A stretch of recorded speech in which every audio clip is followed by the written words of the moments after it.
You know, whenever we start talking about real estate, about building a rental portfolio, the conversation almost always comes back to this search for the Goldilocks zone. The sweet spot. Not too hot, not too cold. Exactly, because if you look at the standard long-term rental market, that's the too cold option, right? Yeah. It's safe, it's boring, but the margins can be just razor thin. Oh, You get one bad HVAC repair in the middle of winter or a roof leak, and poof, there goes your entire year's cash flow. It's more about wealth preservation, not really a wealth builder. it's a slow grind. And that's exactly why so many people swing the pendulum way over to the other side.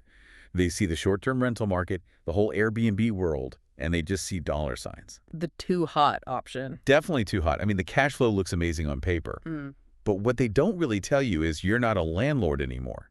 You're a hotel manager. Right. You're dealing with turnover every 2 days, managing cleaners, answering messages at 3 in the morning because some... It's exhausting just hearing you describe it, and that's the moment when people usually stumble upon corporate housing. It gets pitched as the perfect middle ground. The holy grail. Yeah.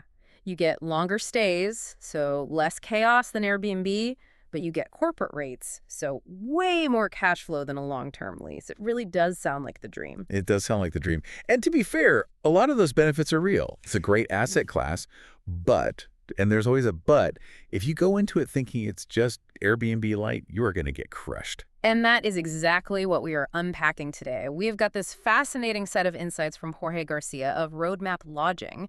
And what I love about this source is that Garcia isn't some guru selling a course. No, he's a real operator. He's in the trenches, running the business, day in, day out. And because of that, his perspective is just, it's so different. He's identified these 5 specific traps that catch almost every single new operator off guard. These are the things that seem like good ideas, or they're just challenges you don't even think to anticipate, and they can completely derail your business. And what I appreciate is that he focuses on the boring stuff. He's not talking about picking the prettiest throw pillows. He's talking about operations, about systems. He argues that most people start this as a hobby, and these 5 traps are basically the filter. Yeah, they force you to either quit or, level up and actually become a professional. So that's the mission for this deep dive. We're going to move past the whole passive income fantasy and look at the real practical stuff, from why your phone stops ringing to why boring furniture is actually the secret to scaling. I'm ready. Let's do it. Okay, so let's jump into that first trap. This is usually the first real shock for a new operator, and it's what Garcia calls the demand trap. Right.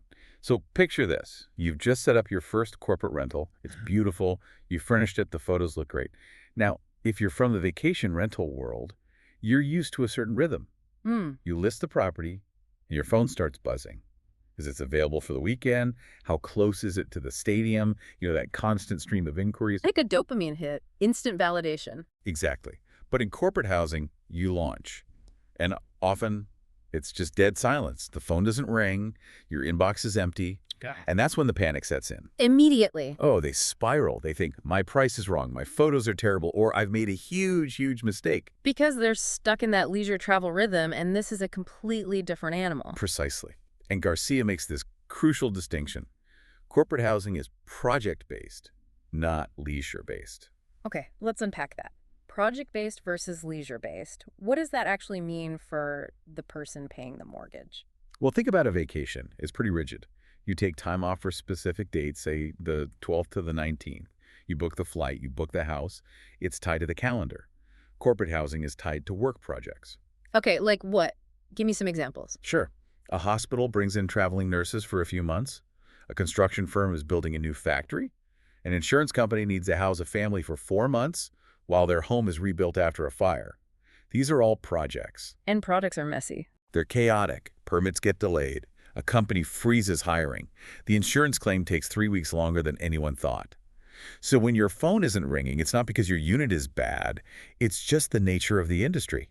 The demand comes in these giant, unpredictable waves. So the trap is seeing that silence and thinking it's a reflection on your product. Yes. And the big mistake people make is they try to fix it by just working harder on the same channel. They start tweaking their Airbnb listing every 5 minutes. They drop the price by $50, then another 50. But that doesn't matter if the project isn't ready to go. It doesn't matter at all. If the construction company hasn't signed the contract yet, they don't care that you dropped your rent by $100. The need just isn't there yet. You can't coupon your way into a corporate contract. Exactly. So Garcia's advice here is so simple but powerful. Don't work harder, work broader. Don't work harder, work broader. Yeah. I like that. It implies that just sitting on one platform and waiting is dangerous. It's incredibly dangerous. If you're 100% dependent on, say, travel nurses finding you on one website, and that local hospital suddenly slashes its travel budget, you're toast. It's a single point of failure. Right. You need to think about your leads like an investment portfolio. You have to diversify. So you need different streams of demand. You have to layer them. You need the medical staffing agency, sure. Or you also need to build relationships with insurance adjusters, the relocation specialists in town, the HR directors at the big local companies. Because when one industry slows down, another one might be picking up. That's the key. Stability here doesn't come from a high volume of random inquiries. It comes from having a diverse set of professional relationships. That's how you smooth out those crazy waves. That makes so much sense. But it leads us right into the second trap, which is also psychological. Even if you understand the demand waves, dealing with an empty unit in this game just feels different. Garcia calls this vacancy anxiety. This is a huge one. And it's all about the math, which is what makes it so emotional. How so? Walk me through that. Well, just think about your monthly costs. Your rent or mortgage is higher. You've probably invested thousands in better, more durable furniture. You're paying for high-speed internet, all the utilities. Your burn rate is just higher. So every single day it sits empty, you're just watching money fly out the door? Exactly. When a cheap little Airbnb for a weekend goes unbooked, you're out a couple $100. Yeah. When a corporate unit sits empty for 2 weeks, you really feel that pressure. You start doing the math in your head, okay, that's another $150 today. And that's the panic spiral. Garcia describes it perfectly.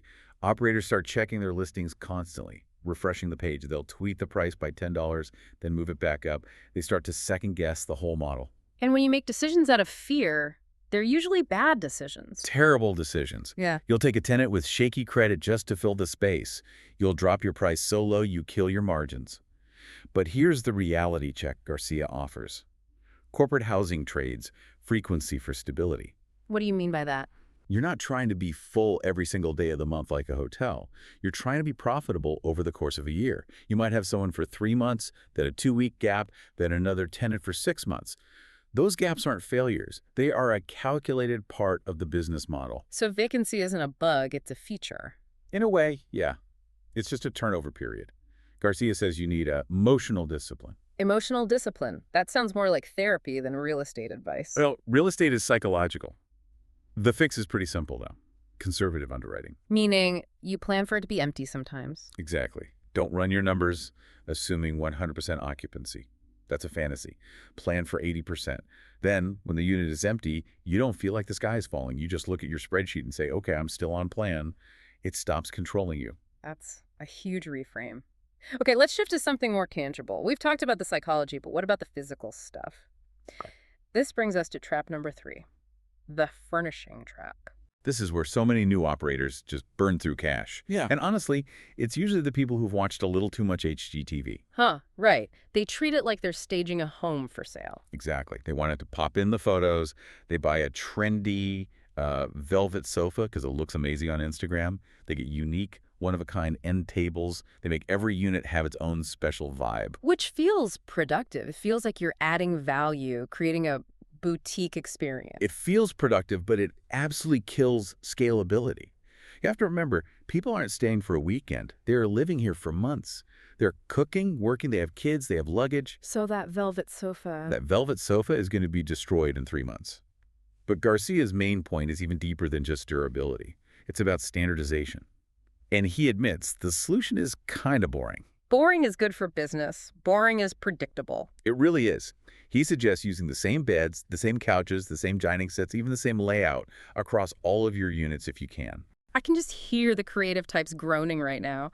But where's the soul? The soul is in the reliability. Think about it from an operations standpoint. Let's say you have 10 unique units. A tenant in Unit 4 leans back and breaks a chair. Now what? Uh-oh.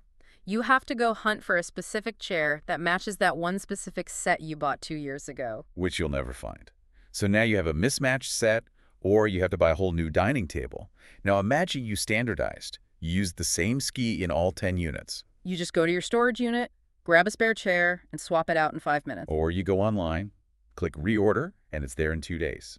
Furnishings become a system, not a constant stress point, It's all about replaceability and repeatability. and that's what lets you scale calmly. Hmm. If you want to add 5 more units next month, you don't start from scratch. You just reorder your standard package. That is the shift from hobby to business. It's like a franchise model. You don't go into a Starbucks and wonder if the shares will be different. You go because you know exactly what you're getting. Precisely. And the corporate clients, the ones paying the bills, they value that consistency way more than they value a quirky lamp. Okay, so the furniture is standardized. Now let's talk about what happens when people are actually living in there. This is trap number 4, the cleaning communication gap. This one's really interesting because it gets at the difference between a guest and a resident. In an Airbnb, cleaning is just part of the deal. They leave, the cleaner comes in, the guest has basically zero responsibility. Right, but in corporate housing, they might be there for 3, 4, 5 months. It's their home. Exactly. And they start to treat it like a home. But, and this is the trap, the expectations are often super unclear. Yeah. Is the resident supposed to wash the sheets, take the trash to the curb? Who buys more dish soap when it runs out? Oh, I can see how that would get messy. The guest assumes I'm paying a premium, of course someone else handles the trash. And the operator assumes you live here, it's your trash. And then you have a pest problem and a furious tenant. Garcia argues that most cleanliness complaints are actually communication problems. The guest thought something was included, the operator didn't, and now there's frustration. So how do you fix it? You over-communicate upfront. You set every single expectation before they even move in. You have a document that clearly says, here's the trash schedule, here's what we provide, and here's what you're responsible for. And Garcia also mentions offering optional mid-stay cleans, right? Yes, which is a brilliant move. On the surface, it's an upsell. Hey, for an extra $150 every 2 weeks, our team can come in. Yeah. But the real value isn't the money. It's getting eyes on the property. Oh, that's it. It's risk management. The cleaner isn't just cleaning, they're checking. Is the AC making a weird noise? Does it smell like someone's smoking in here? Yeah. It prevents that nightmare scenario where you get the keys back after 3 months and find the place has been trashed. It's proactive maintenance disguised as a luxury service. 100%. And again, it all comes back to clarity creates calm. All right, so we've covered demand, emotion, furniture, and cleaning. But there's one last trap, and I think this is probably the biggest one for people who want passive income. It's the sales mindset. This is the separator. This is where the hobbyists get filtered out. Garcia says corporate housing is a sales system. It sounds very active. And I think the word sales probably scares a lot of investors. Yeah, they imagine being a pushy used car salesman. But that's completely the wrong way to think about it. Garcia reframes it perfectly. You're not selling a product, you're selling a solution. What does that mean in practice? Think about your customer. An HR director has to move a new executive from another country. She's stressed out. She has a million things on her plate. She doesn't want to browse listings. She wants to call one person she trusts and say, I need a 2-bedroom, starting on the 1st. Just handle it. And if you're the person who can say, consider it handled, you just made a sale. Exactly. You're selling reliability. You're selling trust. Companies don't want drama. They just want the housing problem to go away. So the sales part is really just being professional and following up. Yes, and being fast. Garcia points out that just responding to an inquiry within 5 minutes puts you in the top 1% of all operators. Wow. That's a shockingly low bar. It is. But most landlords treat this like a side hustle. They get an email at 2 p.m. and think, I'll answer that tonight. Meanwhile, the professional operator responded in 3 minutes, sent a clear quote, and got the contract. The lead is gone. That speed and professionalism becomes your competitive advantage. It's everything. And once you build those relationships, they become your sales pipeline. That HR director will call you for the next executive, and the next. The system starts working for you. So putting this all together, we started this whole conversation with the idea of corporate housing being this perfect middle ground. And I think what Jorge Garcia is telling us is that, yes, it can be, but only if you treat it like a real business. That's the key takeaway. It is not passive. That's a lie. It takes real work. But, and this is the important part, it is calmer than Airbnb and way more flexible than long-term rentals. But that calm doesn't just happen by accident. No, it happens because you built systems. A system for demand, so you don't panic. a system for your finances so vacancies don't break you, a system for your furniture so maintenance is predictable. You professionalize everything. And when you do that, the result is predictability. And predictability is where true freedom comes from. If your business is a chaotic mess, you're not free, no matter how much money you're making. You're just a well-paid firefighter.